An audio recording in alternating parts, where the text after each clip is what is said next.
Logo de imediato ministrar a palavra de Deus ao seu coração.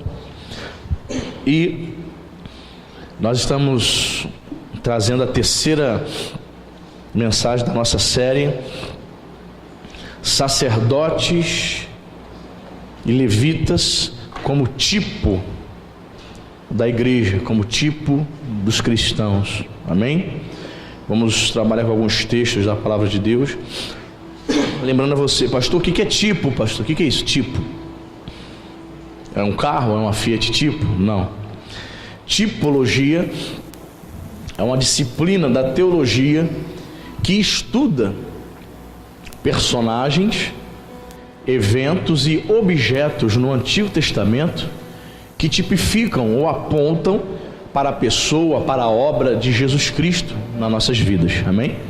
Então, como temos feito aí nessas semanas, nós vamos sempre ler um texto do Antigo e depois nós vamos para o Novo Testamento para vermos o cumprimento dessa tipologia.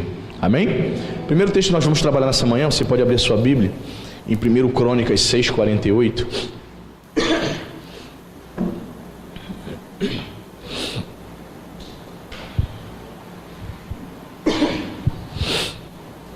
Primeiro Crônicas,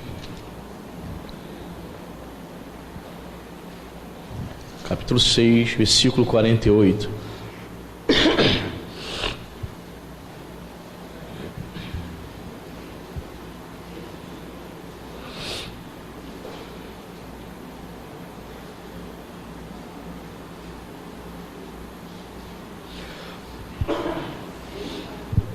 Primeiro Crônicas 6:48. Se você achou, diga amém. Diz assim a palavra de Deus: seus irmãos, os levitas, foram postos para todo o serviço, ou seja, para toda a obra, do tabernáculo da casa de Deus. Amém? Seus irmãos, os levitas, foram postos para todo o serviço do tabernáculo da casa de Deus. Vamos para o Novo Testamento. 1 Coríntios capítulo 15, versículo 58.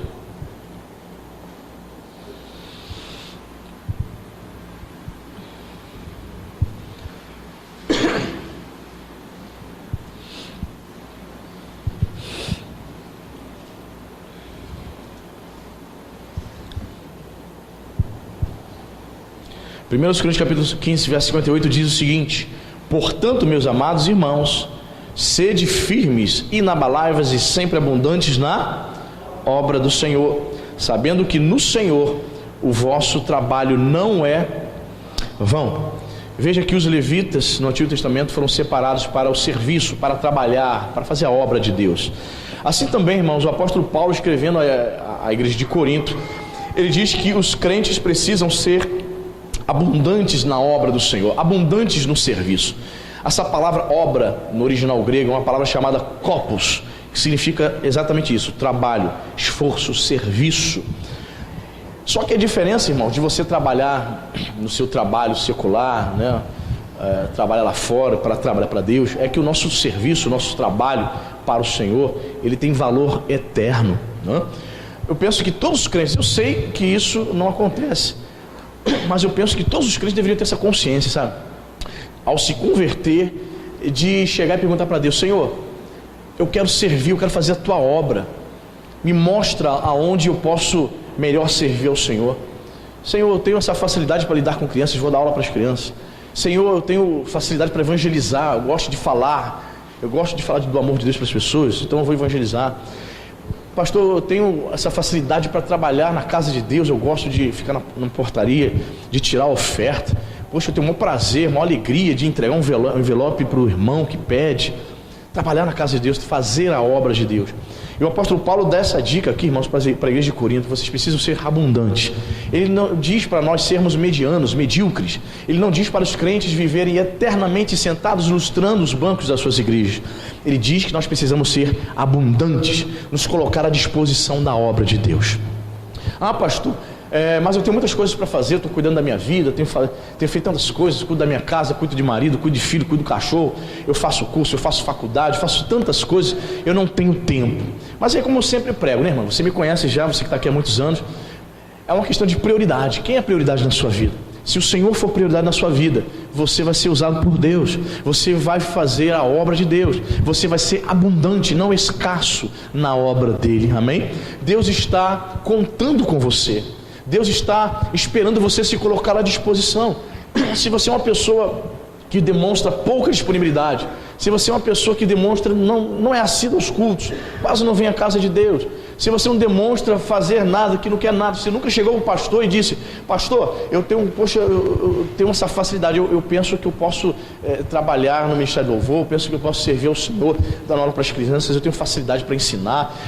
Se você nunca fala isso, é difícil, né, muitas vezes o pastor adivinhar. Então a pessoa precisa se colocar à disposição para servir a Deus, amém, queridos? Seja abundante na obra de Deus. Deus te chamou para servir. Eu me lembro que eu me batizei com 15 para 16 anos. Me converti com 15, 3 meses depois me batizei. Eu tinha acabado de completar 16 anos de idade. E a primeira coisa que eu perguntei lá para o pessoal, eu gostava muito de evangelizar na rua. E eu fui perguntar, aqui tem o grupo jovem, o grupo de evangelismo sai para evangelizar aqui na rua? O pessoal sai, hoje, 1h da tarde, pode vir. E eu comecei a evangelizar. E eu me lembro que eu estava no grupo do jovem, na juventude, 16 anos. O pastor me chamou para ser obreiro da casa de Deus, botar gravata, para auxiliar nos cultos. 16 anos. Muitos jovens de 16 anos têm cabeça de 10, né? De 9. Né?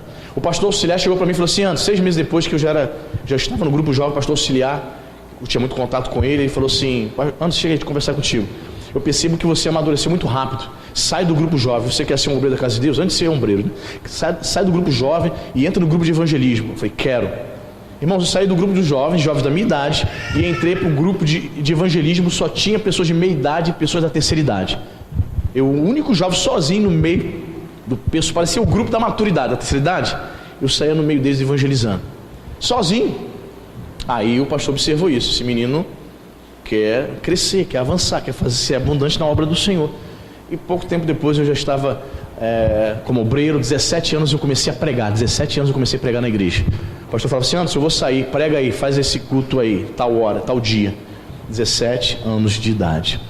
Eu queria servir, e até hoje eu quero ser abundante na obra do Senhor. Que você possa, em nome de Jesus, ser abundante na obra do Senhor. Talvez você esteja aqui, esteja há anos enterrando o talento. Você tem talento para tantas coisas, mas você deu uma parada, né?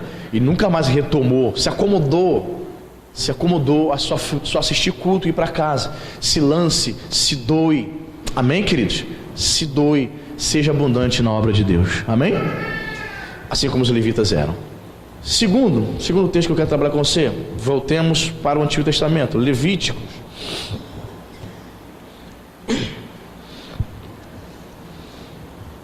Levítico 22, livro de Levíticos.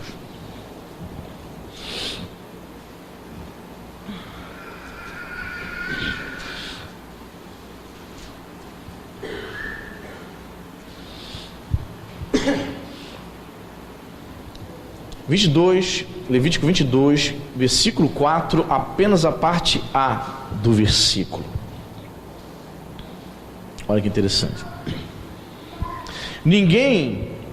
Levítico 22, 4, a parte A do versículo. Ninguém da descendência de Arão, olha que interessante, que for leproso ou tiver fluxo, comerá das coisas sagradas até que seja limpo. Vamos ler de novo?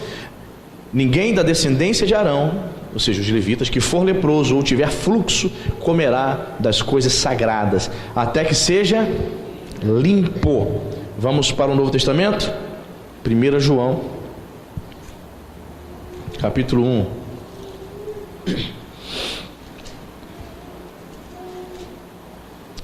Primeira João capítulo 1, versículos 6 e 7.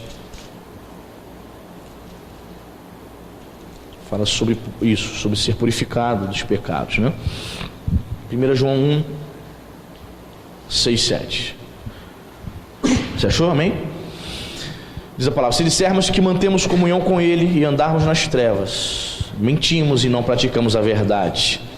Se, porém, andarmos na luz, como Ele está na luz, mantemos comunhão uns com os outros, e o sangue de Jesus, seu Filho, nos purifica de todo pecado. Olha que interessante, né, irmãos? Os levitas, para poderem servir, para poder fazer a obra de Deus, primeiramente eles precisavam ser o quê? Limpos. Se eles estivessem com lepra, eles precisavam ser purificados para servir. E você sabe que lepra é um símbolo de pecado. Lepra, né? Eles tinham lepra literalmente, mas quando a gente vai contextualizar para nós hoje, é um símbolo de pecado. Ou seja, para que eles pudessem servir ao Senhor, primeiramente eles precisavam ser limpos, purificados de lepra. Eu quero aqui abrir um parêntese, que lepra no Antigo Testamento era todo tipo de doença de pele, tá? Não necessariamente a hanseníase, como nós conhecemos hoje, que é provocado por uma bactéria, não é isso? Uma bactéria. Você que é da saúde, não é isso? Não é bactéria? Diga amém, quem é da saúde, não é isso? Bactéria, não é vírus. Diferentemente, então, como não se conhecia, não havia classificação de doenças naquele tempo, o autor classifica todo tipo de doença de pele como lepra. Talvez eles tivessem aquele chamado pano branco, já aquelas manchas, eles classificavam como lepra. Bem, não importa qual era a doença de pele, eles precisavam primeiramente, para servir, precisavam ser limpos, purificados, curados daquela doença. Interessante. Contextualizando para nós entendemos hoje que para um crente, para um indivíduo servir a Deus, ele primeiramente precisa se purificar. Primeiramente ele precisa ter uma experiência de perdão. Ele precisa ser purificado através, como diz João, através do sangue de Jesus. Existem muitas pessoas que elas vêm para a igreja, elas se tornam religiosas. Elas não têm a experiência de serem perdoadas por Deus, não se sentem perdoadas por Deus, mas ela acha que a igreja é como se fosse a associação lá de moradores do bairro dela, mas ela quer fazer alguma coisa, ela quer trabalhar, sem antes se consagrar, sem antes se purificar, sem antes ter os seus pecados purificados pelo sangue do Cordeiro. Muitas vezes acontece também o seguinte caso: ela vem, se converte, é purificada pelo sangue de Jesus, mas com o passar do tempo ela não persevera na fé, ela não continua firme. Com o passar dos anos ela vai relaxando, vai abrindo precedentes, ela vai cedendo espaço para o pecado na vida dela. Então ela se torna o quê? Impura espiritualmente, mas ainda assim deseja fazer a obra de Deus. Irmãos, a gente vai caminhando na nossa caminhada de fé, a gente vai vendo, fica sabendo de tantas coisas horrendas, né? Alguns anos atrás, 15 anos atrás, a gente ficou sabendo de um pastor de outra denominação, né? Lá em Caxias, né? Foi pastor do meu ex-patrão. E esse pastor, uma igreja grande, mais de 500 membros, sabe? E as pessoas sabiam, muitas pessoas sabiam, mas ninguém tomava providência. O pastor, ele se relacionava com várias mulheres da igreja dele, várias. E a esposa compactuava. Já viu um negócio desse? A esposa sabia e compactuava. O pastor chegou ao ponto, se é que podemos chamar de pastor, né, querido? Chegou ao ponto de abusar sexualmente de uma jovem da igreja dele com doenças mentais. Algumas pessoas da igreja saíam quando ficavam sabendo, mas a maioria não acreditava de tão absurdo que eram as histórias. A maioria do povo dizia: não, isso não é verdade. Aí o 2, 3, 4 saiu quando ficava sabendo o fato, que ele conseguia esconder. E quando vinham perguntar à esposa dele passava a mão na cabeça, protegia ele. Por que razão não sabíamos. Aí certa vez eu conversei com um primo desse pastor. O primo dele era pastor também, da Assembleia de Deus. Aí eu conversando com o primo dele, que era pastor também, eu falava assim: você não conversa, tu é primo dele, você é pastor também, nunca conversou com o teu primo não? Para ele se arrepender, dá uma palavra, sei lá, uma exortada nele. Ele falava assim: não, Anderson, eu já falei várias vezes, já falei para ele se arrepender, para ele se reconciliar com Deus, mas ele acha que é um problema, é uma falha moral que pode ser relevada. Mas ele se relacionava com vários, não é com uma, com duas não.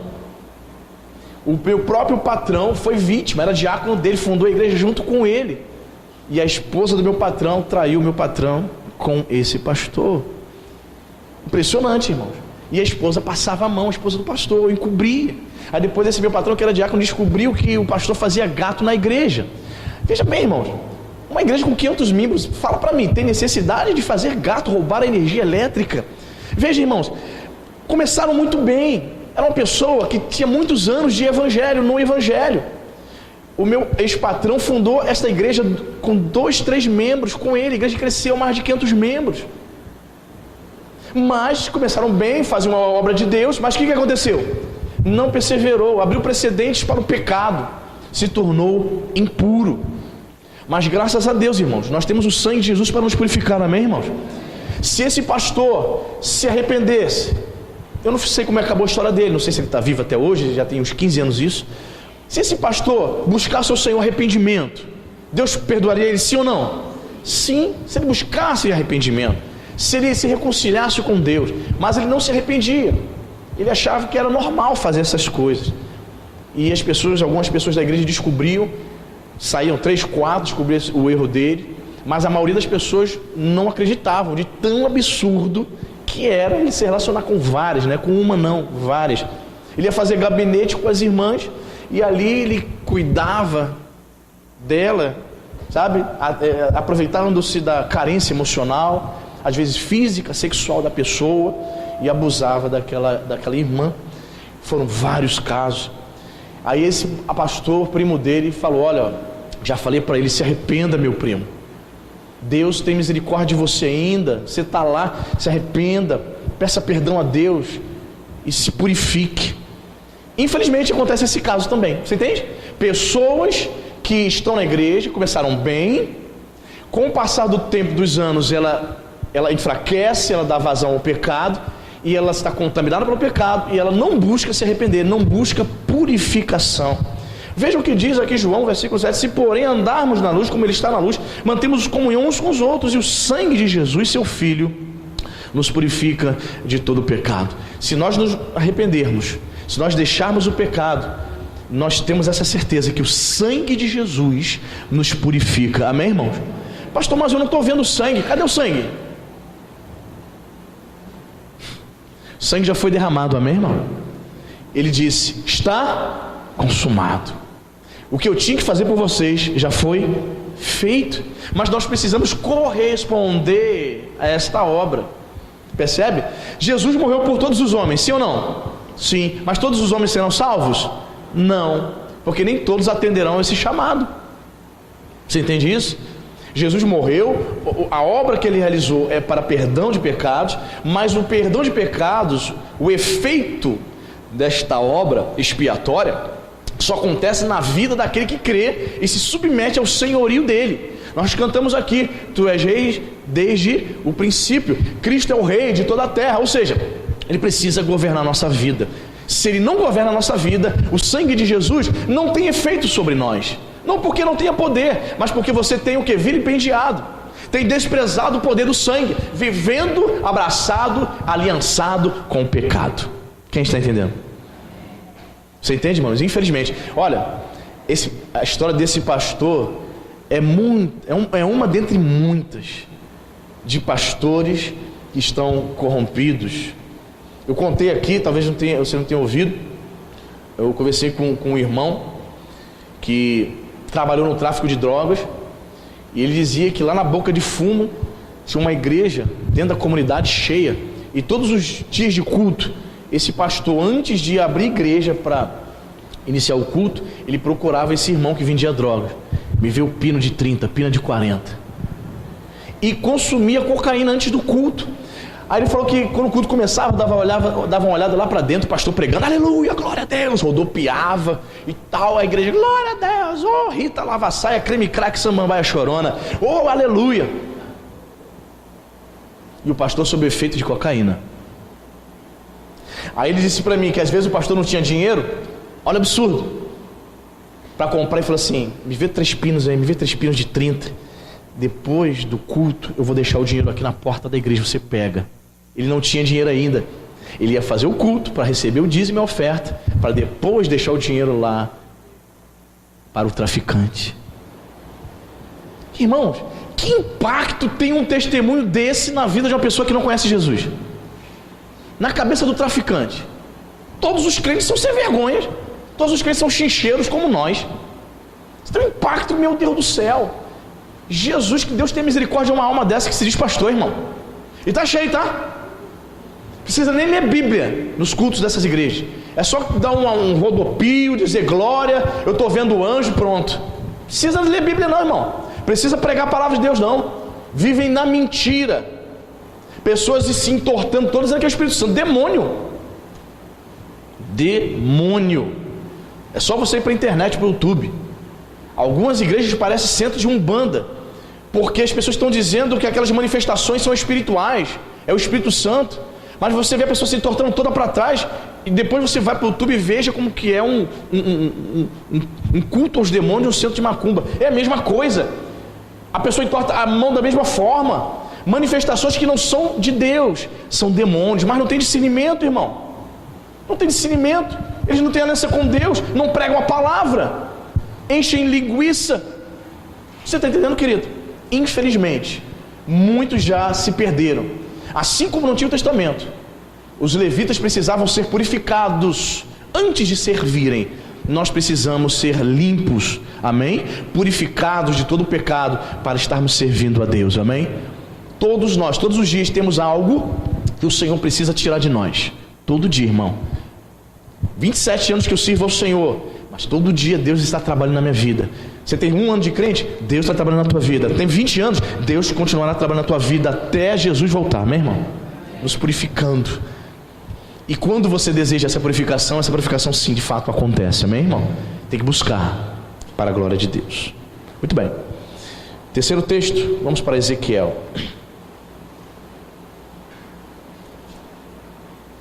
Ezequiel 44.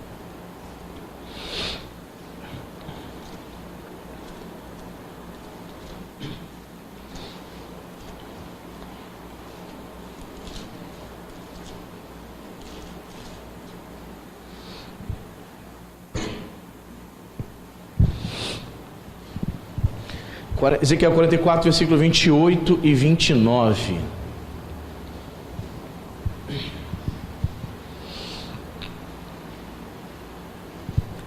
Amém? Você achou? Olha o que diz a palavra de Deus. Os sacerdotes terão uma herança. Eu sou a sua herança. Não lhes darei possessão em Israel. Eu sou a sua possessão. A oferta de manjares e a oferta pelo pecado e pela culpa, eles comerão. E toda coisa consagrada em Israel será deles. Pegou? Amém? Tudo pertencia, aquelas ofertas pertenceriam aos levitas, ok? Vamos agora para o Novo Testamento, 1 Coríntios, capítulo 3. Olha que interessante, irmãos. O Novo Testamento está totalmente interligado, né, irmão? Com o Antigo. Por isso que você vê esses links aqui muito interessantes. Cumprimento. 1 Coríntios capítulo 3, versículo 21. Olha o que Paulo fala, irmãos. Profundo. Muito legal. 1 Coríntios capítulo 3, versículo 21. Você achou? Olha que interessante. Portanto, ninguém se glorie nos homens, porque tudo é vosso. Seja Paulo, seja Apolo, seja Cefas, seja o mundo, seja a vida, seja a morte, sejam as coisas presentes, sejam as futuras, tudo é vosso. Aí diz o versículo 23, vós e vós de Cristo e Cristo de Deus. Olha que interessante, tudo que era consagrado, era dedicado aos levitas, tudo pertencia aos levitas. E veja a declaração do apóstolo Paulo aqui: tudo é de vocês, crentes de Corinto. Como assim? Tudo é meu? Sim, aí ele vai dizer, seja Paulo, seja Apolo, seja Cefas, né? Kefa, no aramaico, que é o Pedro aqui, até o apóstolo Pedro, Cefas é Pedro. Seja Paulo, seja Apolo, seja Cefas. O que significa aqui? Paulo está dizendo para os irmãos de Corinto que os líderes, Paulo, Apolo, Pedro, eram deles. Em outras palavras, Deus prepara líderes para nos abençoar, amém, irmãos? Infelizmente existem os maus líderes, ok? Mas se você serve ao Senhor, Deus vai te mostrar se o indivíduo é mau líder ou não, certo? Mas Deus prepara. Paulo era homem de Deus, sim ou não? Sim. Pedro era homem de Deus, sim ou não? Sim. Apolo era homem de Deus, sim ou não? Na igreja de Corinto estava acontecendo um problema, havia divisão. Havia um grupo de irmãos que só queriam ouvir Paulo. Havia outro grupo de irmãos que só queriam obedecer a Cefas, a Pedro. Havia outro grupo que só queria seguir a Apolo. Então Paulo está dizendo, querido, para que isso? Seja Apolo, seja Paulo, seja Cefas, tudo é de vocês, eles pertencem a vocês. Eles foram levantados pelo Espírito Santo para abençoar as suas vidas. Irmãos, hoje nós vemos, principalmente na internet, crentes, olha, que não tem respeito algum pelo seu líder, crentes que não têm compromisso, crentes que não respeitam os seus pastores. E detalhe, seus pastores são verdadeiros homens de Deus, pessoas consagradas, homens que servem há 20, que servem há 30 anos no Evangelho, e a pessoa tem coragem de se levantar contra o homem de Deus, tem coragem de falar mal, ajudar não quer, mas detonar quer. Paulo está dizendo, tudo é de vocês, é para abençoar vocês, né? Nós temos aqui alguns irmãos, né, que estiveram, o bispo Volney, né, Edmar, o irmão que congrega lá em Lafayette. E para a igreja de Lafayette vai fazer 20 anos agora, não é isso? Esse ano. Meu Deus, Deus preparou e levantou o bispo Volney para abençoar a vida daqueles irmãos. Há 20 anos, você sabe o que é isso, irmão? Há 20 anos você cuidar da mesma igreja, e agora ele ganhou mais um presente, né? Ele está pastoreando a igreja de Belford Roxo. O bispo Moacir morreu, e ele está cuidando da igreja de Belford Roxo. Todo dia eu penso nele e fico perguntando, como é que ele está conseguindo? É Deus, irmão. Como é que é isso? Porque fisicamente, emocionalmente, é muito forte, muito tenso, é difícil. Ele precisa da graça de Deus. Aí eu conversando com o bispo esses dias, semana retrasada, o bispo falou que os irmãos de Belford Roxo disseram assim: Bispo Volney, foi Deus que mandou o senhor para cá, o senhor está sendo uma bênção. Ele só que o pessoal lá faz está assistindo minha falta. Entende? Os líderes, tudo é vosso. Homens de Deus, é o Senhor, é o Espírito Santo que levanta para abençoar nossas vidas, amém, irmão?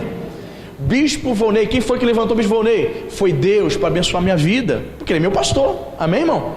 Ele é meu pastor também. Deus me mandou para cá para ser bênção na tua vida, amém? Para que os irmãos sejam bênção na minha também, que é uma troca, amém, irmão? Os irmãos me abençoam, eu abençoo os irmãos.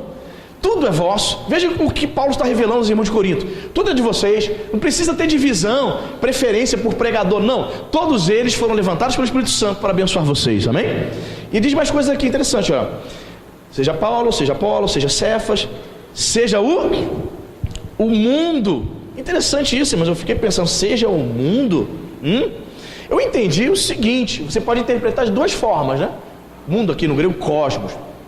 Você pode entender que o Senhor nos concedeu a obra da criação para nós desfrutarmos. É proibido você ir à praia? Não. Quando você olha para as estrelas, coisa linda. Você vai numa cachoeira, você desfruta da natureza. Você tem no seu quintal lá árvores frutíferas? Quem tem? Você tem? Eu mudei agora para uma casa que tem árvores frutíferas. Você vai lá, pega uma acerola, pega um caju, pega uma manga. O mundo. Deus preparou essas benesses, essas coisas boas para nós. Amém? Seja o mundo. Você também pode interpretar também mundo no contexto de pessoas. O mundo está aí para nós, é nosso, para evangelizarmos essas pessoas, amém, irmãos? Ide a toda criatura, temos que pregar para o mundo. Eles precisam ouvir o evangelho de Jesus Cristo, através da boca de quem, irmão? Dos crentes, amém? Então entenda aqui esses dois entendimentos, onde Paulo vai dizer, o mundo é de vocês, é vosso. Aí diz mais aqui, seja o mundo, seja a vida. A vida física é um dom de Deus, amém, irmão? Eu estava pregando no culto lá na semana passada, na segunda da tempestade. Fizemos um culto lá na casa da irmã Dayana, não à luz de velas, mas à luz de celular. Foi uma benção, irmão. Eu preguei sobre luz de celular. Foi a primeira vez, uma coisa assim bacana. Primeira vez, a gente nunca esquece, pregar ao celular. E estávamos falando sobre isso, e o texto que eu trouxe falava sobre essa questão, que o crente, todos nós aqui queremos ir para o céu, sim ou não? Quem quer ir para o céu? Tu quer? Todo mundo. Mas tu quer morrer agora? Não? Não, pastor, tem que fazer o almoço ainda. Ninguém quer morrer. E o texto que eu li foi 2 Coríntios capítulo 5, do início ali. Paulo fala isso, que todos nós almejamos, ansiamos, gememos, desejamos ir para o céu, desfrutar da eternidade. Mas ninguém quer morrer. Isso prova que a vida física é um presente de Deus, é um dom de Deus e devemos aproveitá-la, amém, irmão? Viva a vida, abrace seu cachorro, beije seu filho, faça caminhadas, respira, pega uma fruta e cheira. Tem costume de cheirar fruta? Umas frutas, uma manga, eu vou lá no Green Fruit, meu Deus, que manga cheirosa, não vou comprar, mas é só cheirar, só. Coisa linda. Seja tudo de vocês, tudo pertence a vocês, é para que possamos desfrutar, meu irmão. Que interessante isso. Tudo é vosso. Olha o que Paulo está falando para a igreja de Corinto, tudo é de vocês. O que mais que pertence para a gente? Vamos lá. Seja o mundo, seja a vida. Ah tá, detalhe, falei a vida física, mas também pode ser uma referência à vida eterna. A vida eterna pertence a vocês, coríntios, vocês crentes, vocês que foram lavados pelo sangue de Jesus. É de vocês. Lindo, né? Mas seja a morte. Ih, pastor, falou negócio de morte, meu Deus do céu. Ó. Até a morte pertence ao crente. Em que sentido, pastor? No sentido, irmãos, de que a morte é a passagem do crente para a eternidade, amém, irmão? Como é que você, a não ser que você seja arrebatado agora, a não ser que Jesus volte agora, como é que você passa dessa para melhor, usando essa expressão comum? Como é que você vai adentrar o reino dos céus, se não tiver que passar pela morte? Então, até a morte, Paulo está dizendo, até a morte de vocês. Tudo bem, Paulo depois vai desenvolver essa teologia, e em Coríntios mesmo vai dizer que a morte é uma inimiga, mas uma inimiga que ajuda. Entende isso, irmão? A morte é de vocês, seja a vida, seja a morte. Se o crente não passar pela experiência da morte, ele não vai entrar no reino dos céus, ele não vai passar para o mundo, para o porvir. Quem está entendendo? Nesse sentido que ele está dizendo, ok? Ele vai dizer mais aqui, seja a vida, seja a morte, sejam as coisas presentes. Poxa, aqui, irmão, você pode fazer uma pregação só com esse detalhe aqui. Sejam as coisas presentes. O que está presente na sua vida? Tua família é algo presente na tua vida? É bênção de Deus, é de vocês.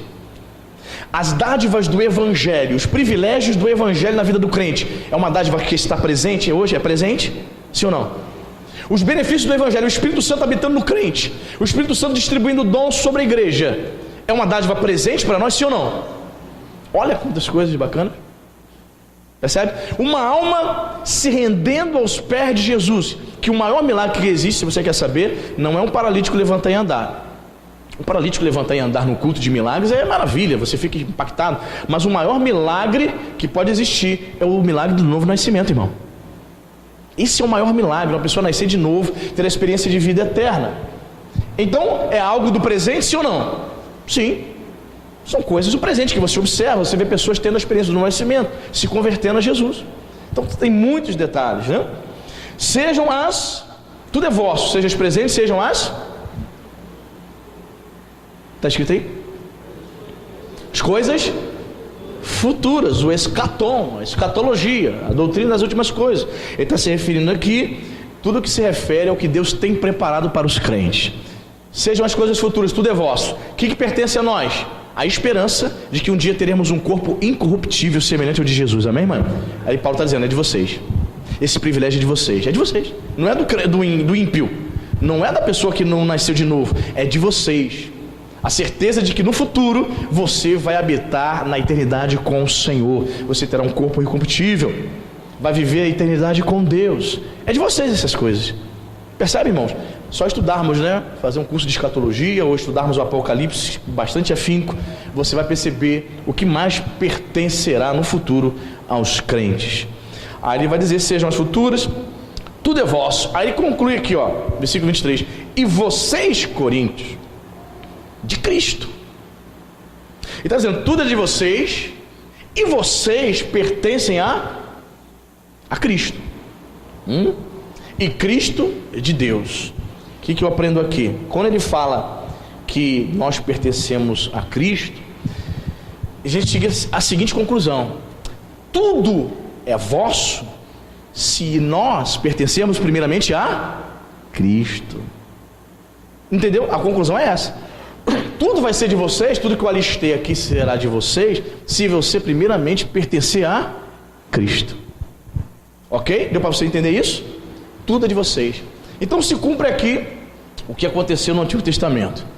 Todas as coisas consagradas pertenciam aos levitas. Só eles que poderiam se alimentar daquelas ofertas, nenhuma outra tribo, somente eles. Assim também os crentes no Novo Testamento todas essas coisas, coisas do presente, coisas do futuro, sabe, tantas coisas, seja vida, seja morte, tudo pertence aos crentes, se os crentes pertencerem primeiramente a Jesus. Quem está entendendo? Amém? Está anotando tudo isso aí? Escreveu tudo isso, irmão? Que bom, depois eu te pergunto na saída. Outro texto, Ezequiel 44.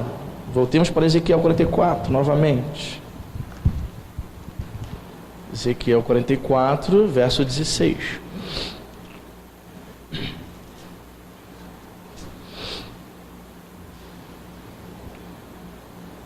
Olha que forte, irmãos, meu Deus.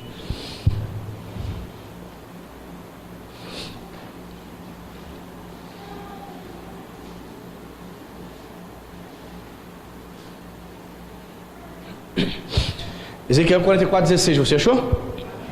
Eles quem? Os levitas. Entrarão no meu santuário e se chegarão à minha mesa para me servirem e cumprirão as minhas prescrições. Somente os levitas poderiam se achegar à mesa do Senhor. Vamos para 1 Coríntios capítulo 10. Paulo vai falar sobre essa questão da mesa também. 1 Coríntios capítulo 10, versículo 21.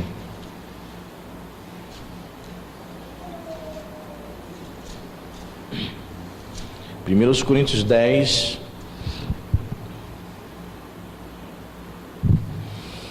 vamos ler o 19, versículo 19, para a gente entender melhor. 10, 19. Que digo, pois? Que o sacrifício ao ídolo é alguma coisa? Ou que o próprio ídolo tem algum valor? Antes digo que as coisas que eles sacrificam é a demônios que as sacrificam, e não a Deus. E eu não quero que vos torneis associados aos demônios. Não podeis beber o cálice do Senhor e o cálice dos demônios. Não podeis ser participantes da mesa do Senhor e da mesa dos demônios. Olha só, irmão. O que Paulo está dizendo? Que digo, pois, verso 19, que o sacrificado ao ídolo é alguma coisa? Paulo está dizendo, o ídolo, olha o que Paulo está falando, o ídolo não é nada. Você lembra em 1994, quando aquele bispo da Universal, Sérgio von Helder, tentando explicar no dia 12 de outubro, que a imagem aparecida não era nada, aí ele, o que ele fez? Ele fez assim, ele chutou. Ele diz, essa imagem aqui, ele apontou com os pés, esse foi o erro dele. Se ele apontar com os pés, a mídia vai dizer que ele fez o quê? Espancou a imagem. Então a mídia bastante enfática fomentou o negócio. Então, para todos os efeitos, ele chutou, afrontou a fé dos católicos e tal. Percebe? O ídolo, Paulo está dizendo, aquele ídolo não é nada. Bem, se não é nada, por que, Paulo, nós não podemos comer comidas oferecidas, por exemplo, numa festa junina? O milho cozido na barraquinha na festa junina. Por que, pastor, não posso comer doces que são dados às crianças no dia 27 de setembro, em honra a Cosme e Damião? Pastor, Cosme e Damião foram 2 médicos. Estamos honrando a eles, não é bacana isso não? Paulo está dizendo, o ídolo não é nada. Porém, espiritualmente, quando você faz isso, quando você participa, se associa, dá a comida, come esta comida, Paulo está dizendo que você está se associando ao que mesmo, irmãos? Demônios. Paulo está dizendo, não é nada. Porém, se você comer as comidas que estão ligadas, associadas a ele, você está se associando a demônio. Forte, né, irmão? Demônio. Então, comida doce, não aceite, irmão. Doce dia 27, aquela de setembro, Cosme e Damião, é oferecido. Não é a Cosme e Damião. Paulo diz que não são nada. Estão oferecendo a demônios. Então é consagrado. Tem efeito espiritual no mundo espiritual. Você está entendendo isso?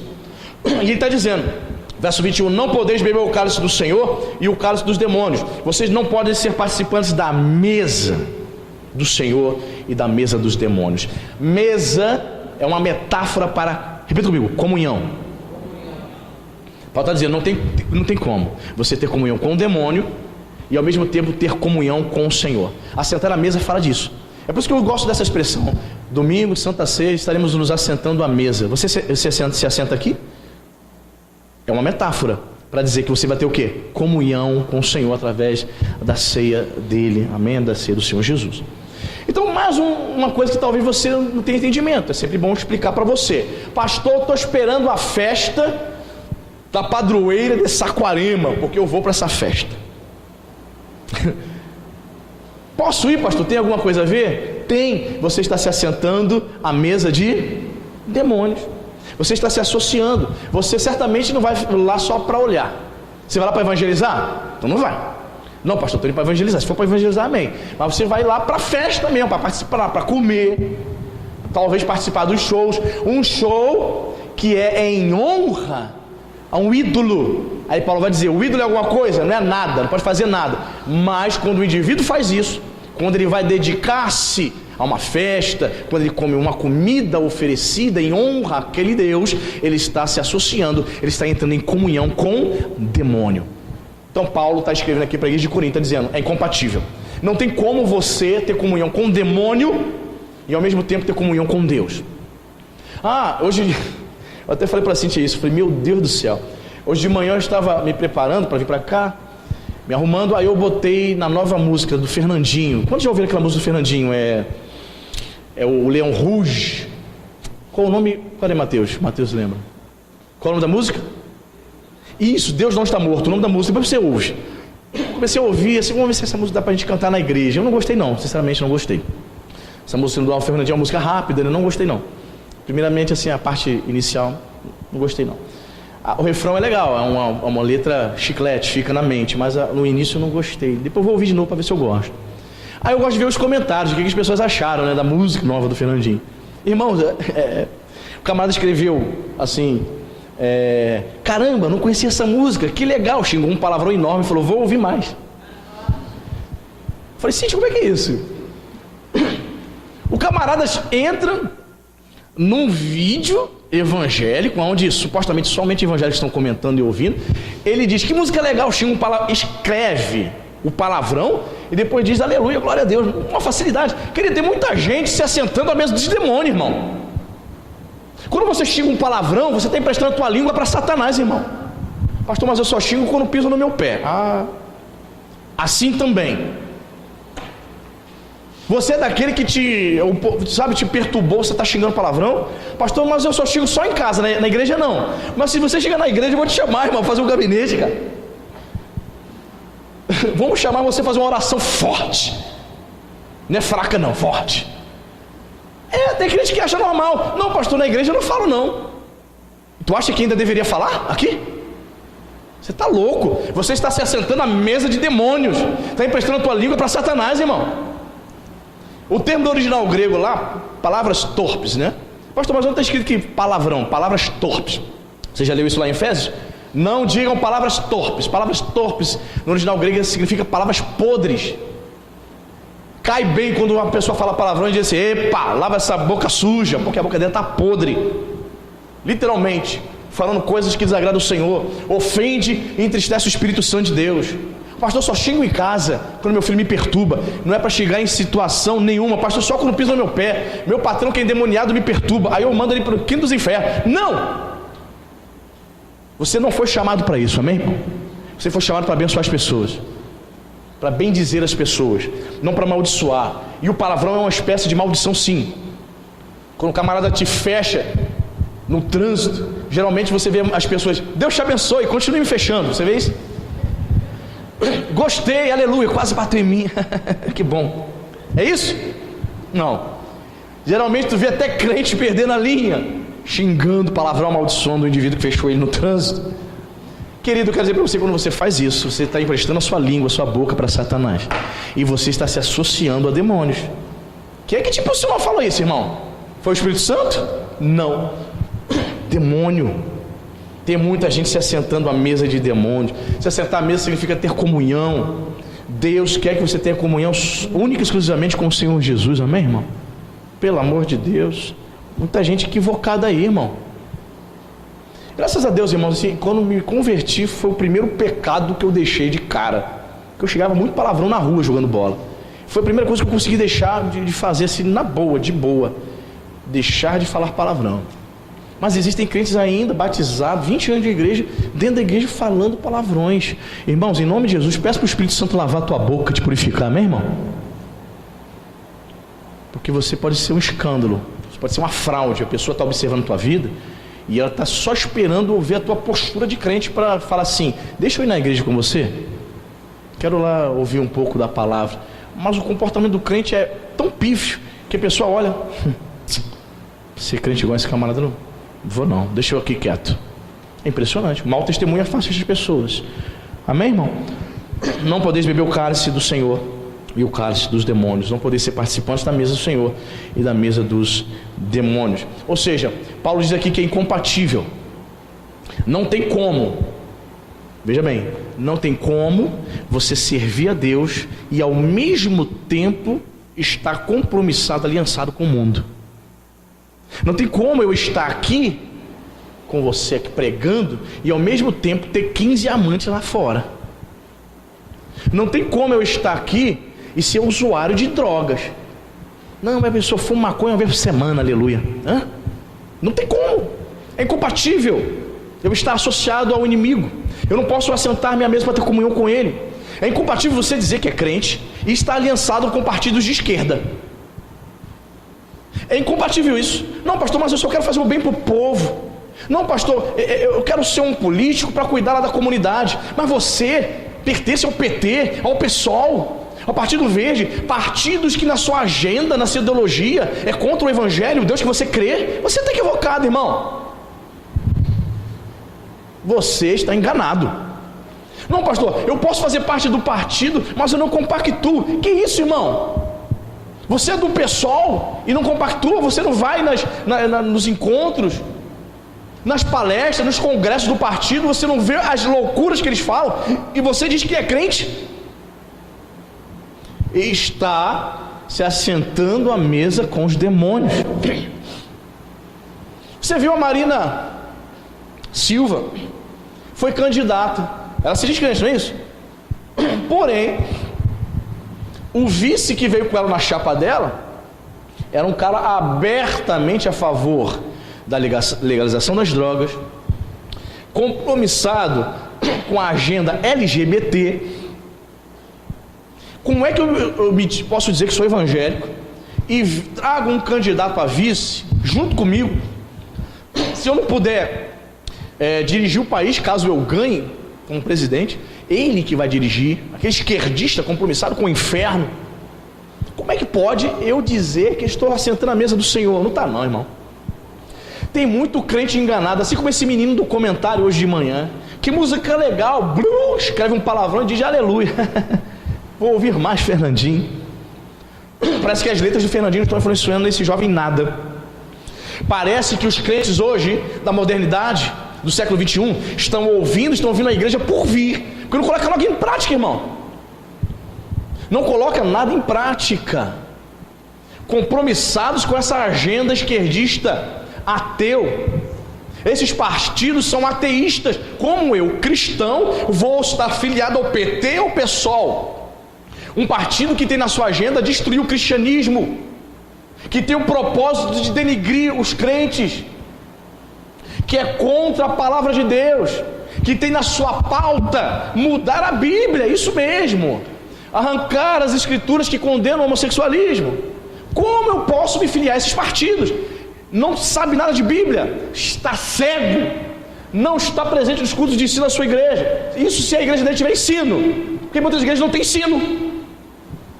Estão equivocados, estão enganados, se assentando à mesa de demônios. Não tem como, irmão, incompatível. Incompatível. Mas estamos vivendo um tempo onde as pessoas acham que pode, tudo normal. Outra coisa, algumas pessoas supostamente se convertem. Ela entra para a igreja: pastor, eu quero me converter, quero me batizar, legal. A profissão do cara é DJ das baladas. Ele vive disso, ganha muito bem. Qual é a sua profissão? Pastor, eu sou fotógrafo. Você fotografa o quê? Passarinho, jacaré, árvore, cachoeira, o mar? Não, pastor, eu sou fotógrafo das mulheres nuas. Vivo disso. Ele quer se batizar. Irmão, é bom você abandonar isso. Pastor, eu sou vendedor. Ganho muito bem. Vendedor de quê? Você vende bala, juquinha? Não. Eu vendo cigarro, trabalho para Souza Cruz, ganho muito bem. Chega, vem cá comigo. É possível um crente dizer que se converteu e continuar vendendo cigarro, que é uma droga legalizada? É possível um crente se assentar à mesa do Senhor e continuar na imoralidade, tocando na noite, tocando nas baladas? Você vai encontrar, talvez você esteja aqui e pense que é normal, que é possível. Eu quero dizer para você que você está equivocado, que você está se assentando à mesa do inimigo. Assim como que eu conheço crentes que vão para a festa de Saquarema e acham que tem nada a ver. Teve um camarada que falou na minha cara, eu falei, não acredito que estou vendo isso. Não, pastor, não tem nada a ver, eu vou lá só para comer uns negocinhos. É mesmo?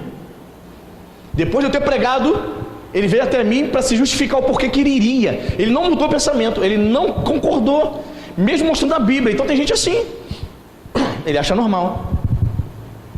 Pastor, mas como é que um vendedor de cigarros da Souza Cruz vai sair do emprego assim, pastor? Tudo é um processo, amém, irmão? A questão é, ele está disposto a abandonar um emprego que ele ganha 10 mil vendendo cigarro para vender bomba d'água, para vender flores, para ganhar 3 mil por amor a Jesus?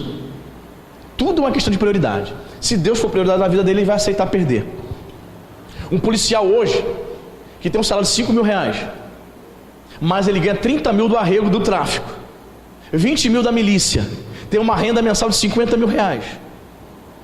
Só se ele nascer de novo, que ele vai abrir mão de 45 mil por mês na mão dele, fácil, para viver com 5 mil, pagar aluguel, pagar carro, IPVA, conta de escola, honestamente. O que eu quero dizer?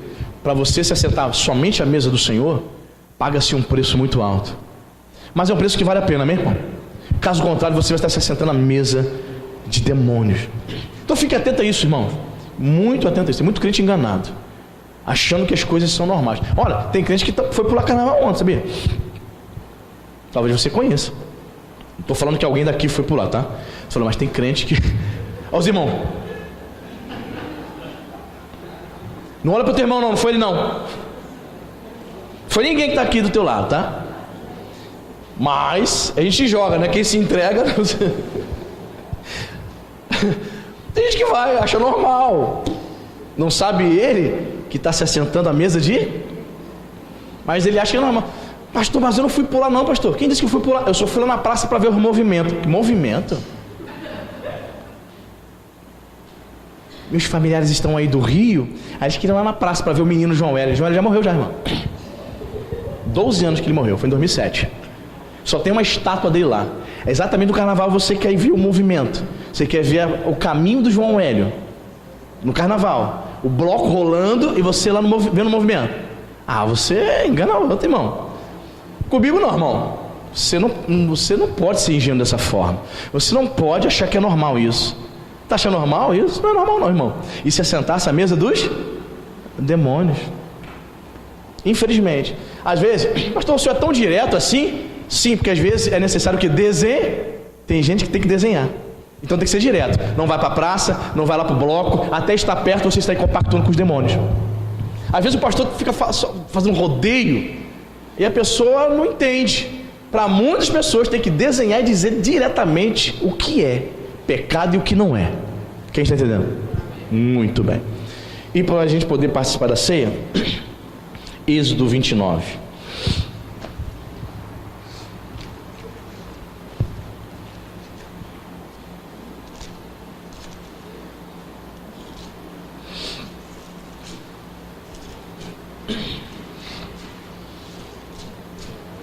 Êxodo 29, 31.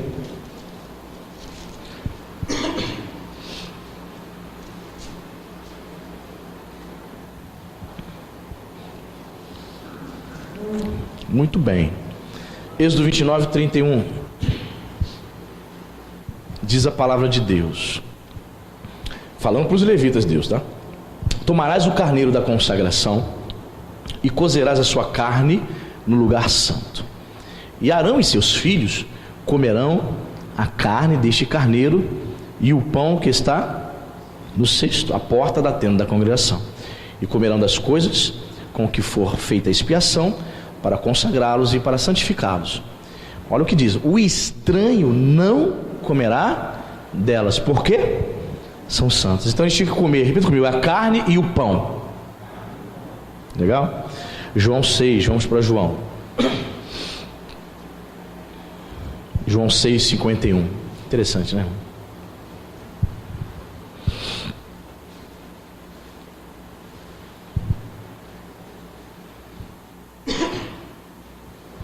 João, Evangelho de João, capítulo 6, verso 51. Você achou? Diz a palavra, Jesus dizendo, né? Eu sou o pão vivo que desceu do céu. Se alguém dele comer, viverá eternamente. E o pão que eu darei pela vida do mundo é a minha carne. Aleluia. Amém? Então aprendemos aqui com o Senhor Jesus que comer a carne, que é o pão, refere-se a crer no sacrifício que Jesus iria realizar na cruz. Amém?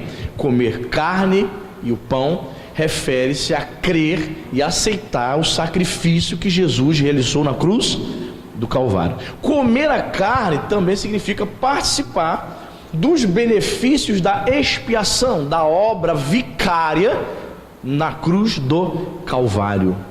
Amém? Os judeus para os quais Jesus estava discursando aqui entenderam isso aqui literalmente. Entenderam literalmente, não entenderam nada, mas Jesus estava usando a metáfora, né? Trazendo ensinos espirituais usando da analogia.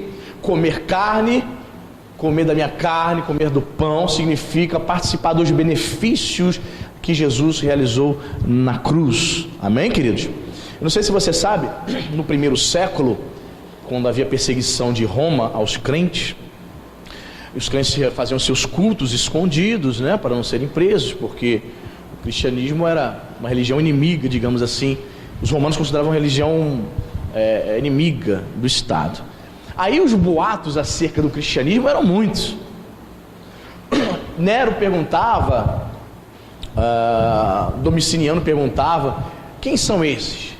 São alguns judeus que se reúnem com alguns romanos e tal, e eles têm umas práticas estranhas, imperador. Qual? Me cita. Dizem que quando esses cristãos, porque eles seguem um indivíduo que se chamava Cristos, então eles são chamados de cristãos, dizem que quando eles se reúnem, eles praticam canibalismo. Imperador, gente, é mesmo? Canibalismo, como? Por quê? Que dizem que eles comem a carne e o sangue um do outro lá. Por quê? Porque na igreja primitiva, o partir do pão, a ministração da ceia, era praticamente diária. Todo culto era um partir do pão, diferentemente de hoje, né? Então, o partir do pão, comer carne, beber sangue, muitas vezes vazava essa informação e chegava até os oficiais do império como uma prática do canibalismo. Olha só, eles diziam, então esse grupo tem que ser detido imediatamente, são loucos. Acreditam e servem um camarada que já morreu, dizem que ele está vivo, dizem que ressuscitou até, e ainda praticam o canibalismo comendo carne e sangue, precisam ser detidos. Então essas coisas chegavam até o império. O imperador dava ordem, encontrar um camarada dizendo ser cristão, joga aos leões, pode matar. E tem mais, olha César, tem mais, hein? O senhor quer saber? Quero. O que mais que tem esses camaradas? Olha, eles dizem que servem a um único rei. Que isso? Eu sou o rei, eu sou César. Tem outro rei? Sim, dizem que só serão obedientes a esse rei. Quem é? Esse tal de Jesus. Eles acreditam que ele está vivo e dizem que só vão servir a ele. Não existe outro rei, somente César é rei. Mas o motivo é de mandar matar cristãos. Percebe? Então muitas vezes as informações chegavam totalmente distorcidas. E outra acusação, a terceira acusação dos crentes na igreja primitiva era que os cristãos eram ateus. Pastor, como assim? Os cristãos eram ateus, mas eles não acreditam em Deus? Não, para os romanos, se você não acreditasse nos deuses do panteão deles, da mitologia greco-romana, você era considerado um ateu. Entende isso? Não adiantava apenas você crer no Deus dos hebreus. Você teria que crer nos deuses da mitologia greco-romana. Se você não cresce, você era considerado ateu. Então a terceira acusação é de que todos os crentes eram ateus, não queriam honrar aos deuses que o imperador honrava. Olha só. Mas graças a Deus, irmãos, temos o entendimento de que comer a carne e o pão, assim como os levitas, somente os levitas poderiam, comer. Tu viu a parte final do versículo que nós lemos no Antigo Testamento? Estranhos não poderiam, repita comigo, comer. Percebeu no final do versículo que nós lemos? Versículo 33 de Êxodo 29. Estranho. O que significa? Percebe que a ceia, ela é tão santa, que ela está reservada para aqueles que aceitaram Jesus como Salvador, que aceitaram ter uma aliança com o Senhor. Não é para o visitante que não quer servir Jesus. Existem algumas denominações que o pastor nem explica. Aí a pessoa está pela primeira vez e a pessoa passa com a bandeja ali. Ele já pega e fala assim, já joga. Aí quando ele olha, todo mundo se segurando, ele, não era para comer agora não? Não era nem agora, só depois de você se converter, meu irmão. Percebe que Judas Iscariotes está presente na ceia, só que momentos depois ele se retira para entregar o mestre. E a ceia só se dá por completa depois que o traidor se retira. E aí João ainda vai dizer que Satanás, o diabo, entra em Judas Iscariotes. No momento que ele se levanta, o diabo entra nele, porque a intenção dele era trair o mestre. Então ele não estava com o coração, ele não estava sentando-se à mesa, em comunhão com o Senhor. Estava totalmente fora, totalmente longe de Deus. Então ele se levanta para trair o mestre. E só fica os outros 11 discípulos. O que significa isso? O estranho, aquele que não tem comunhão com o Senhor, aquele que não está aliançado com Deus, não pode se assentar à mesa. Você entende, irmão? Existem denominações, a Nova Vida não age assim não, mas existem denominações, por exemplo, uma igreja batista, estou dizendo que todos os batistas fazem isso. Existem denominações que, se um presbiteriano assistir o culto, igreja batista, o presbiteriano assiste o culto, é ceia ali. Ele, por ser presbiteriano, ele não participa da ceia. É uma norma da igreja. Mesmo ele sendo crente, está em comunhão com a igreja dele, presbiteriana lá, mas o simples fato dele ser de outra denominação, ele não participa da ceia. É uma norma. Não concordo, certo? Por quê? Você está falando de estranhos, está falando de pessoas que não têm compromisso. Por isso, na Nova Vida, você vai ouvir normalmente os pastores falando, o bispo sempre fala, Você que aceitou Jesus como Salvador, mesmo sendo de outra denominação, quiser participar conosco, você está convidado. Perfeito? Uma pessoa que já é crente. Agora a pessoa não é crente, não tem compromisso, não batizou-se nas águas ainda, amém? Ou a pessoa já aceitou Jesus, pastor, estou me preparando para me batizar nas águas, Espere um momento, depois das batismo nas águas, você participa, mas o teu coração já está limpo diante de Deus, você está esperando só descer as águas, amém? Entendeu isso? Mas a pessoa não quer ter compromisso com o Senhor, não quer se aliançar ao Senhor, então ela deixa passar os elementos. Você entendeu isso, irmão? Amém? Então, a gente aprende aqui que comer o pão e a carne significa participar dos benefícios da obra expiatória de Jesus na cruz do Calvário. Amém?